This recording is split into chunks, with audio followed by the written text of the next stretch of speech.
حضرت سیدنا موسیٰ علیہ الصلاۃ والسلام نے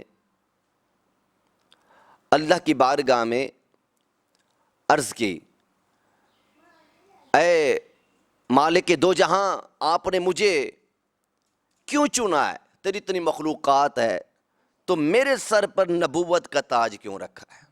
اس کی کیا خاص وجہ تھی؟ تو حضرت کلیم اللہ علیہ الصلاۃ والسلام کا سوال تھا۔ رب جلیل نے ارشاد فرمایا، بات یہ ہے آپ کی جو ایک ادا تھی مجھے بڑی پسند آئی۔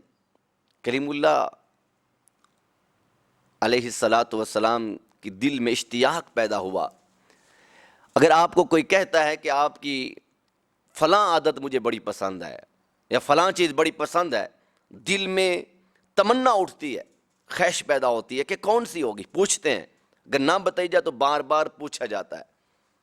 کہا کہ یا اللہ وہ کون سی؟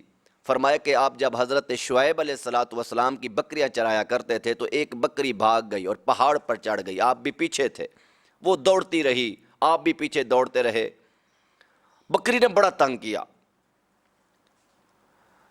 تو جب آپ نے بکری کو پکڑ لیا، دبوچ لیا، تو آپ نے مارنے کی بجائے، تھپڑ مارنے کی بجائے، اس کو ذبح کرنے کی بجائے، آپ نے اس کو اپنے سینے سے لگایا اور اسے کلام کیا، اس کے پشت پر ہاتھ پھیرا اور فرمایا، او مسکین ذات، آپ نے مجھے بھی تھکا دیا اور خود بھی تھک گئی ہے، تیرا میری مخلوق پر رحم کرنا مجھے بڑا پسند آیا، کتنا جلالی ہو کر رحم کیا۔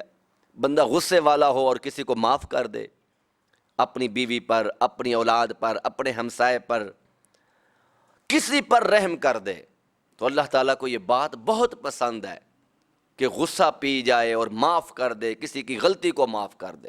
اللہ اکبر۔ فرمایا تیرا میری مخلوق کے ساتھ جو رویہ تھا یہ مجھے بڑا پسند آیا، بہت ہی پسند آیا ہے، اس لیے میں نے تجھے اپنا کلیم اور اپنا نبی اور پیغمبر بنا دیا۔